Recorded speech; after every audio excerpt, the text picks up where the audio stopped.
Deus seja louvado por sua presença nessa semana de oração que estamos começando. Seja bem-vindo para uma semana de bênçãos, principalmente através da palavra de Deus. Nós chamamos essa semana de oração, primeiro Deus em minha casa. Por esse título você já aprende duas coisas. É uma semana que você deveria viver um tempo a mais em oração, buscar mais a Deus, dedicar mais tempo para estar na presença de Deus. Então, para iniciar essa semana, vamos fazer um trato. Será que você poderia combinar com Deus alguns horários que você vai estar buscando a Ele durante o dia? Tudo que você vai ouvir essa semana na palavra depende de quanto você vai permitir que a palavra fale ao seu coração. Então, faça um plano essa semana de buscar a Deus de maneira mais intensa, passar mais tempo com Ele em oração. Durante toda a semana, nós vamos estudar histórias bíblicas de pessoas que tiveram sua vida transformada pela presença de Deus em sua vida. E o pensamento, a ideia e o desejo é que isso aconteça também na tua vida, na tua família, com os teus filhos, que as decisões que serão tomadas durante essa semana possam nos levar até a eternidade. Hoje nós vamos começar com uma história, uma das minhas preferidas na Bíblia. É a história de uma jovem órfã chamada Esther. E eu quero convidá-la a abrir a Bíblia no livro de Esther, capítulo 4. Vamos abrir? Esther, capítulo 4. Nós vamos ler a partir do verso 7. Antes de lermos, eu quero convidá-la a fechar os olhos para fazermos uma oração. Vamos orar? Querido Pai, nós te louvamos pelo início dessa semana que eu oro. Já te pedi algumas vezes que venha ser um marco na vida de várias pessoas. Decisões que serão tomadas não porque um homem falou, mas porque a Tua palavra, através do Teu Santo Espírito, falou ao nosso coração. Vamos começar hoje com uma história bonita, com várias lições, e precisamos da Tua ajuda. Estamos com a Bíblia aberta e queremos que venha ser um símbolo do nosso coração também aberto, com desejo de receber a Tua palavra. Fala conosco. É o que te pedimos em nome de Jesus. Amém. Esther, capítulo 4, a partir do verso 7, diz assim: Mordecai fez saber a Esther tudo quanto lhe tinha sucedido, como também a quantia certa de prata que Ramã prometera pagar aos tesouros do rei pelo aniquilamento dos judeus. Também lhe deu o decreto escrito para destruir o povo de Deus. E fez saber a Esther, a fim de que ela fosse ter com o rei e lhe suplicasse misericórdia e em sua presença pedisse pelo povo dela. Verso 9. Tornou, pois, Rataque e fez saber a Esther a palavra de Mordecai. Então respondeu Esther a Rataque e mandou que ele voltasse a Mordecai, dizendo: Todos os povos do rei e o povo das províncias do rei sabem que para qualquer homem ou mulher que sem ser chamado entrar no pátio interior para avistar-se com o rei, não há senão uma sentença, que é a de morte, salvo se o rei estender para ele o cetro de ouro para que viva. Mas eu, nestes 30 dias, não fui chamada para a presença do rei. Então Rataque voltou a Mordecai com as palavras de Esther. Então Mordecai mandou que voltasse respondendo a Esther: Esther, não imagines que por estares na casa do rei, só tu escaparás dentre todos os judeus. Porque se de todo te calares agora, de outra parte se levantará para os judeus socorro e livramento. Mas tu e a casa de teu pai perecereis. E quem sabe, se não foi para um momento como este que Deus te elevou a rainha. Então disse Esther que voltassem e respondessem a Mordecai: Vai, ajunta todos os judeus que se acham em Susã, jejuem por mim, não comam nem bebam, por 3 dias, nem de noite, nem de dia. Eu e as minhas servas também jejuaremos, depois irei ter com o rei, ainda que seja contra a lei. E se perecer, pereci, ou se morrer, morri. Essa é uma história conhecida, muito querida, de uma jovem órfã que havia sido criada por seu primo chamado Mordecai, um homem de Deus, mas que nesse momento viviam em um país de um rei muito temperamental. Não sei se você lembra, mas no começo do livro, o rei se desentendeu com a rainha e disse que não queria mais aquela rainha. E quando começou a sentir falta de uma rainha, alguém propôs um concurso de beleza para chamar as meninas mais bonitas do reino para virem e serem escolhidas como a nova rainha. E nesse momento, ela, que foi criada com todo carinho, com todo cuidado por Mordecai, participou desse concurso de beleza. E eu imagino, me permitam imaginar, mas eu imagino Mordecai pensando: Senhor, protege minha filha. O palácio é um lugar tão ímpio, é um lugar tão mau. Olha o que aconteceu à última rainha. Senhor, não permite que ela venha a ser escolhida. E para a surpresa de todos, eu acho que inclusive de Mordecai, Ester foi escolhida. Foi levada para o palácio, e o que nós lemos no texto de hoje é um momento em que um decreto saiu para que todos os judeus, o povo de Deus, fossem destruídos. Gente, eu imagino que quando Mordecai pegou aquele decreto, ele entendeu tudo. Todos os judeus ficaram com medo da morte, menos Mordecai. Quando ele pegou o decreto, ele pensou: agora eu entendi tudo. Agora eu entendi por que Ester se tornou rainha. Agora eu entendi por que Deus deu o reino para ela. E rapidamente chamou um homem chamado Hataque e disse: olha, leva esse decreto para Ester e diga que agora eu entendi por que ela é rainha. Então que ela se levante e dê o máximo pela causa de Deus e defenda o povo de Deus. Hataque foi a Ester, avisou para ela o recado de Mordecai. E qual foi a resposta de Ester? Algumas pessoas dizem que Ester respondeu assim: vão jejuar por mim. Mas não foi isso que ela disse. Se você observar bem o texto bíblico, no texto bíblico o que ela diz é: eu não vou dar o melhor pela causa de Deus. É muito perigoso.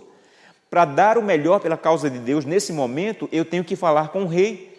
E se eu for falar com o rei sem que ele me chame, ele pode me matar. E faz 30 dias que ele não me chama. Então, a resposta inicial de Ester foi: eu não vou. Eu posso continuar sendo uma boa rainha, eu posso continuar dando um bom testemunho, mas dar o melhor pela causa de Deus nesse momento é muito perigoso. Hataque levou de volta a resposta para Mordecai, e Mordecai mandou uma resposta de volta para Ester, dizendo: Ester, você não vai? Fica tranquila. A causa é de Deus, e Deus vai cuidar da sua causa. Mas entende bem, Ester, se você não for, você e a família do seu pai vão perecer. E aí Ester recobrou o ânimo e disse: eu entendi, eu vou dar o melhor pela causa de Deus, mesmo que eu tenha que morrer. E se morrer dando o melhor pela causa de Deus, foi uma morte que valeu a pena. Quais são as lições que essa história quer nos ensinar? Veja bem, apesar de o livro de Ester estar numa parte histórica da Bíblia, o livro de Ester é profecia pura, do começo ao fim. Tudo o que aconteceu no livro de Ester, o grande conflito e o livro do Apocalipse dizem que vai acontecer com o povo de Deus nos últimos dias.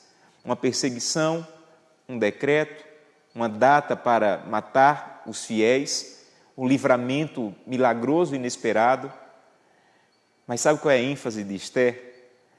Não é na perseguição, não é na data do decreto, e sim na fidelidade de Ester e Mordecai. Em outras palavras, o que esse livro quer te ensinar e o que vamos estudar durante toda essa semana é que se você for fiel, você pode ficar tranquilo, porque quando o fim chegar, você estará pronto. Mordecai tenta ensinar algumas lições para Ester. A primeira lição que ele ensinou para ela, e hoje, através da palavra, pode nos ensinar, é que chegou o tempo de darmos o melhor e entregarmos tudo pela causa de Deus. Sabem, biblicamente, não há um versículo que diga que você deve entregar uma parte do que você tem para a causa de Deus. Biblicamente, de Gênesis a Apocalipse, Deus quer tudo. Entenda isso. Deus quer tudo. Olha para a Bíblia. Um dia Deus disse a Abraão: você já me entregou as ovelhas, os camelos, os bois, os servos, o dinheiro. Agora eu quero o teu filho, teu único filho, aquele a quem amas. O que você acha que Deus estava pedindo a Abraão? Deus estava pedindo tudo a Abraão. Lembram da história de um jovem rico que chegou para Jesus e perguntou: o que é que eu faço para receber a vida eterna? E depois de uma conversa, Jesus disse a ele: vai e vende quanto? Você lembra? Vai e vende tudo. E ele foi embora triste. Sabe o que é mais interessante nessa história? É que Jesus não chamou o jovem rico e disse assim: olha, volta, devolve só o dízimo e a oferta já está bom. Você sabe por que Jesus não pediu o dízimo e a oferta do jovem rico? porque o dízimo e a oferta ele já devolvia. Ele era um jovem judeu que fazia tudo o que a lei mandava. E os judeus tinham o costume de devolver até 33% do que ganhavam. Deus não queria o dízimo e a oferta daquele jovem. Sabe o que Deus queria daquele jovem? Tudo. Você lembra do dia em que Jesus estava no ofertório, na igreja, e viu uma viúva entregar a oferta, e Jesus parabenizou porque ela entregou quanto? Tudo. Entenda uma coisa, Deus quer tudo. Se você aprendeu que Deus te dá domingo, segunda, terça, quarta, quinta e sexta para fazer o que você quer, e Deus só quer o sábado, você aprendeu errado. Em uma semana de 7 dias, meu irmão, Deus quer os 7 dias. Deus quer o domingo, Deus quer a segunda, a terça, a quarta, a quinta, a sexta, e o sábado é para celebrar um Deus que você aprendeu a passar a semana com Ele. Mas se você diz, olha Senhor, eu vou fazer o que eu quero no sábado, não faço culto no domingo, não te busco na segunda, na terça, na quarta, e vai no sábado na igreja e diz, pronto Senhor, está aqui o sábado que o Senhor quer. O livro de Malaquias e Isaías tem versículos em que Deus diz, eu estou cansado dos sábados que vocês guardam. Não é que Deus não quer mais que você guarde o sábado, é que Deus não quer que você passe a semana longe dEle e ache que 4 horas por semana, no sábado pela manhã, compensa tudo. Deus quer toda a tua semana. Sabe, se você aprendeu que você recebe R$100, devolve 10 de dízimo e 10 de oferta, e leva 80 para casa, que agora são seus, e gasta como quer, você aprendeu errado. Não há um versículo na Bíblia em que Deus diz que quer apenas o dízimo. Deus quer tudo. Sabe o que é o dízimo e a oferta? É para você não esquecer que tudo pertence a Deus. Mas se você devolve o dízimo e volta para casa e diz, Senhor, agora eu vou gastar o que eu quero, como eu quero, você não entendeu o que é dízimo e oferta. É por isso que tem tanta gente comprando o que não precisa e pagando o que não pode. Porque ainda não entendeu que Deus quer tudo. Entenda, Deus quer todas as páginas na internet que você acessa. Deus quer todas as músicas que você tem no teu celular. Deus quer todas as séries que você assiste. Deus quer tudo. E enquanto você não entregar tudo, na verdade você não está entregando nada. Em seu coração você deveria estar se fazendo uma pergunta agora. Você deveria estar perguntando, pastor, eu entendi, Deus quer tudo. Mas por favor me ajuda, o que eu faço para entregar tudo? Como eu faço para entregar tudo? Sabe qual é a resposta? Para entregar tudo, você tem que entender 2 coisas. Primeiro, você tem que entender quem te deu. Essa é a parte mais fácil. Se eu perguntar, irmão, irmã, quem te deu esse carro? Você vai dizer assim, pastor, foi Deus quem me deu. Tem gente que coloca até o adesivo, né? Foi Deus quem me deu. Quem te deu esse emprego? Pastor, isso aqui foi um presente de Deus. Quem te deu essa casa? Isso aqui foi uma dádiva de Deus. Sabe, entender que foi Deus quem deu é o primeiro passo. É importante, mas não é tudo. Para você entregar tudo para Deus, você tem que entender para que Deus te deu. É isso que Mordecai tenta ensinar para Esther. Mordecai diz a Esther, Esther, deixa eu te dizer para que Deus te deu o reino. Não foi por causa do penteado de rainha, não foi por causa do palácio de rainha. Deus te deu o que você tem para usar na causa dele. Você entende por que Deus deu o que você tem? Para usar na causa dele. O emprego que você tem, a formação que você tem, os recursos que você tem, não são seus, pertencem a Deus, para usar na causa dele. É Satanás que nos faz pensar que o que nós fazemos ali uma vez por semana no sábado, ou devolver um pedaço do valor em dízimo, é tudo que Deus quer. E aí ele nos conduz em uma vida vazia. Me deixa eu contar isso com uma ilustração. Um dia, um homem estava dentro de uma cisterna, cavando cisternas. O trabalho dele era esse, cavar cisternas. E um amigo veio para a beira da cisterna e perguntou lá de cima, e olhou para baixo, viu um amigo trabalhando e perguntou, amigo, o que é que você está fazendo aí? E ele olhou para cima e disse assim, eu estou trabalhando, meu trabalho é cavar buracos. E o amigo de cima perguntou, e para que você trabalha? E o de baixo respondeu, eu trabalho para ganhar dinheiro. E o de cima perguntou, e para que você quer dinheiro? E ele já meio irritado disse assim, eu quero dinheiro para comprar comida. E o de cima perguntou, e para que você quer comida? E ele respondeu lá dentro do buraco, eu quero comida para ficar forte. E ele fez a última pergunta, e para que você quer ficar forte? E ele disse assim, eu quero ficar forte para cavar buraco. Você entende? Qual é a vida de hoje? Não parece com isso? Acordar para trabalhar, para ganhar, para pagar a dívida antiga, para fazer dívida nova, para acordar, para trabalhar, para ganhar, para gastar. Isso é uma vida de cavar buracos. E Deus quer dar um propósito para a tua vida, e só tem uma maneira de dar um propósito para a tua vida. É que o que você tem e o que você é sejam usados para a causa de Deus. Um dia, Madre Teresa estava dando uma palestra para empresários e ela disse assim, olha, vocês têm que entregar muito para a causa de Deus, a causa de Deus precisa dos recursos de vocês. E o empresário disse assim, Madre Teresa, eu entendi o que a senhora está dizendo, mas por favor me ajude, eu sou um homem com muitas riquezas, até quanto eu devo doar para a causa de Deus? Sabe o que Madre Teresa respondeu?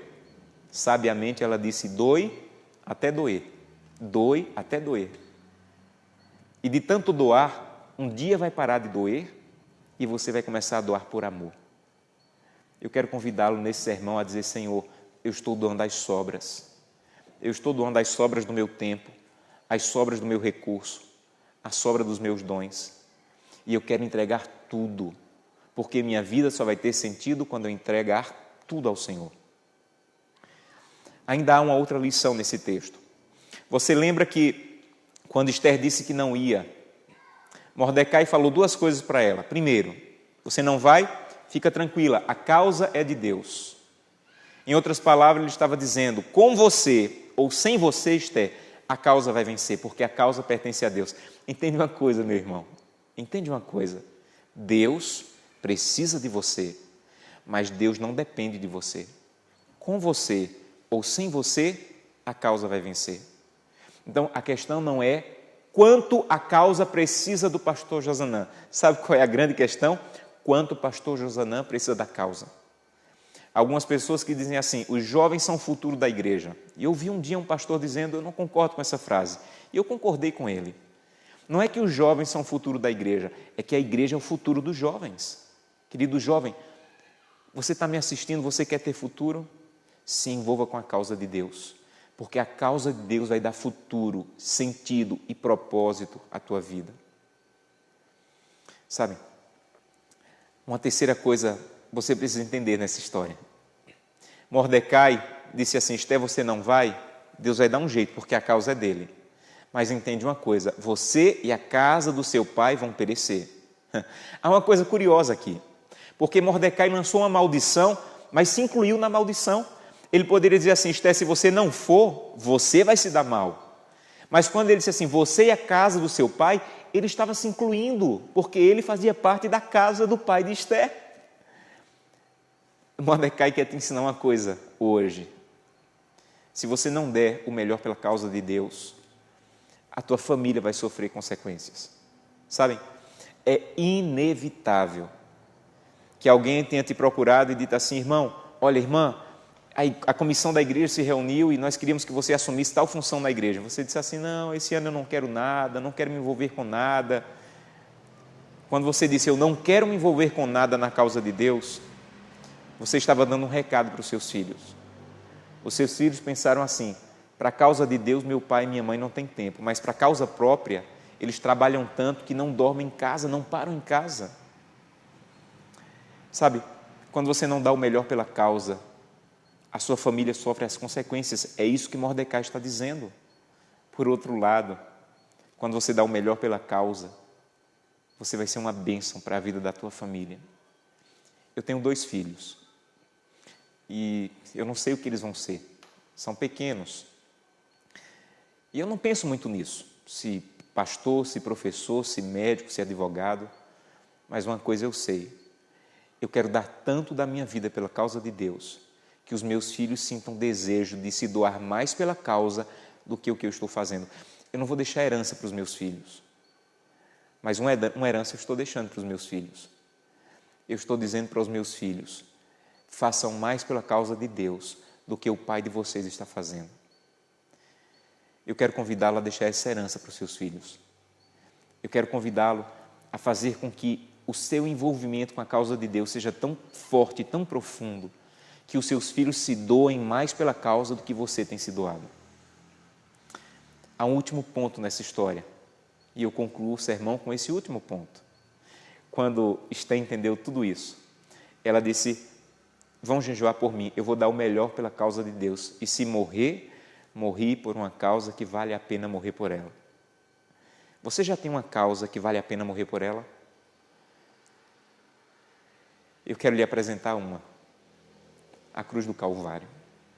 Nenhuma causa nessa terra, nenhuma empresa, nenhum comércio, nenhuma faculdade, nenhum doutorado, nada é uma causa nobre para se dar a vida por ela como a cruz do Calvário. Algumas histórias que eu vivi me fizeram entender isso e estão me estimulando a dar o melhor da minha juventude, o melhor da minha capacidade pela causa de Deus. Eu quero compartilhar uma dessas histórias com vocês. Há um tempo atrás eu fui convidado para fazer uma semana de oração em uma cidade, e na primeira noite era uma semana em que as pessoas iriam tomar decisões pelo batismo, e a primeira noite eu fiz um apelo para quem estava decidido a tomar a decisão pelo batismo.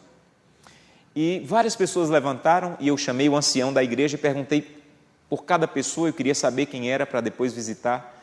E ele foi me dizendo, e chegou em um casal de juvenis, irmãos, e disse: pastor, aqueles dois ali são irmãos. E eles são filhos da mesma mãe, mas de pais diferentes. O pai do menino foi assassinado. O pai da menina, ninguém sabe quem é. A mãe deles é usuária de drogas, está presa, foi pega roubando, está presa. E eles vivem no orfanato do município. E em frente ao orfanato, pastor, o ancião me dizia, uma irmã fez um evangelismo no pequeno grupo na casa dela, e ela convidava as crianças mais velhas para virem assistir. Eles assistiram todas as noites, tomaram sua decisão, estão no clube de desbravadores, não faltam os cultos, mas o Senhor tem que dizer para os dois que eles não podem batizar. E eu perguntei, mas por que eles não podem batizar? E eles: pastor, o senhor esqueceu que na ficha de batismo o responsável tem que assinar? Eles têm menos de 16 anos, pastor. Eles estão prontos, mas nós já tentamos visitar a mãe deles no presídio, mas ela ainda não pode receber visitas. Então o senhor vai ter que dizer para eles que pelo menos essa semana eles não podem batizar. Eu chamei os dois, os abracei, parabenizei porque eles estavam no clube de desbravadores, porque eles já faziam parte da nossa família, mas expliquei que eles não poderiam batizar. E contei tudo para eles. E eles me disseram: pastor, dá um jeito, vai falar com o diretor do orfanato, talvez ele tenha um outro jeito. E eu prometi que ia, mas um pouco constrangido, com medo de o diretor do orfanato achar que nós estávamos insistindo para que as crianças batizassem. Mas eu fui, havia prometido, e eles tinham seus 14, 15 anos. E quando eu cheguei lá, expliquei toda a situação para o diretor do orfanato, e ele me disse assim: pastor, a justiça já tomou a guarda dos meninos, da mãe. Se alguém é responsável por esses meninos, somos nós aqui do orfanato. E pastor, eu vou lhe dizer uma coisa, eu assino qualquer coisa para eles permanecerem na igreja. E eu perguntei por quê. E ele disse: pastor, antes de conhecer essa igreja, o Lucas, o nome do menino, já fugiu daqui 12 vezes. Mas eu não sei o que vocês fazem na igreja. Depois que ele está indo para essa igreja, nunca mais ele fugiu do orfanato.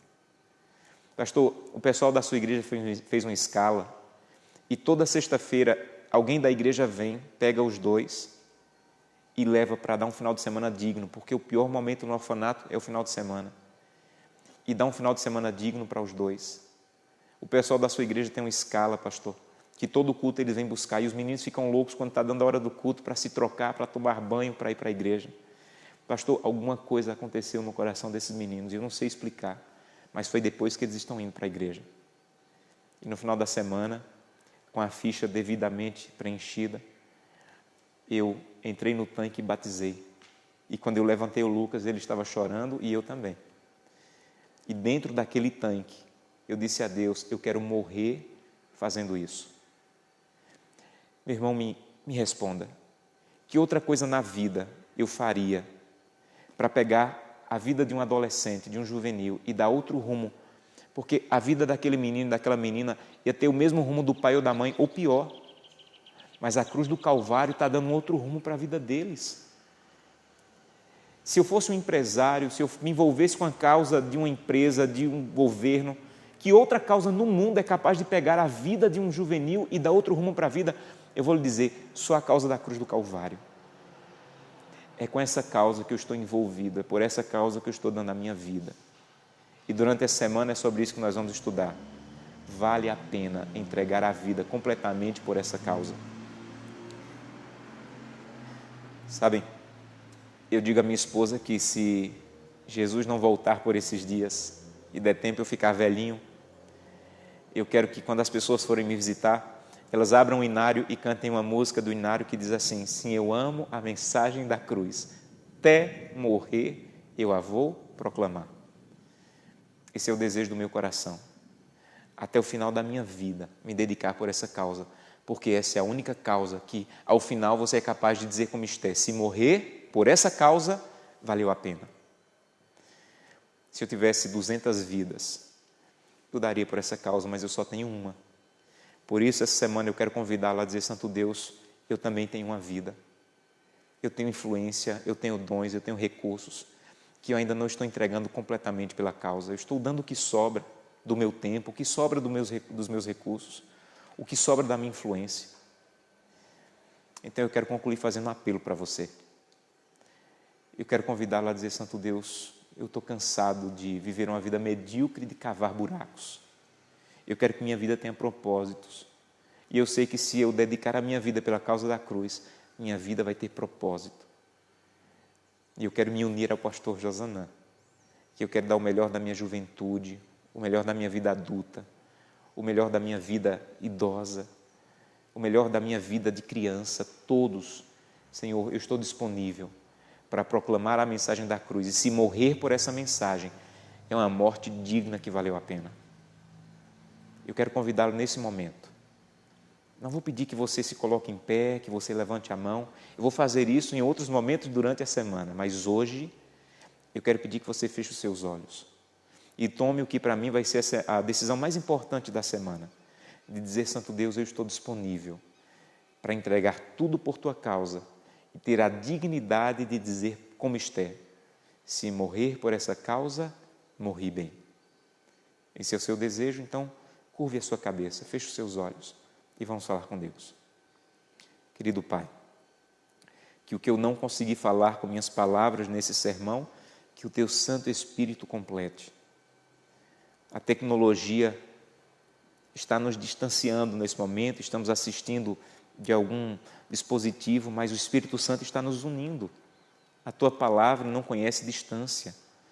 E eu te peço que o Teu Santo Espírito, que está falando aqui agora, esteja falando com todos que estão ouvindo e que possamos de maneira muito clara e poderosa estar tomando a decisão de dizer: Santo Deus, eu quero entregar tudo como nunca fiz. Eu sempre dei a sobra do meu tempo, da minha influência, dos meus recursos, mas hoje eu estou tomando a decisão. Eu quero entregar tudo por uma causa que vale a pena até morrer por ela. Mas muito obrigado, porque até esse momento o Senhor não está nos pedindo para morrer por ela, mas para viver por ela. Então nos dá a honra e a capacidade de viver por essa causa, até o último dia, quando a trombeta soar. É o que te pedimos em nome de Jesus. Amém. Eu não sei o quanto Deus falou com você através dessa mensagem, mas é apenas o começo da nossa semana.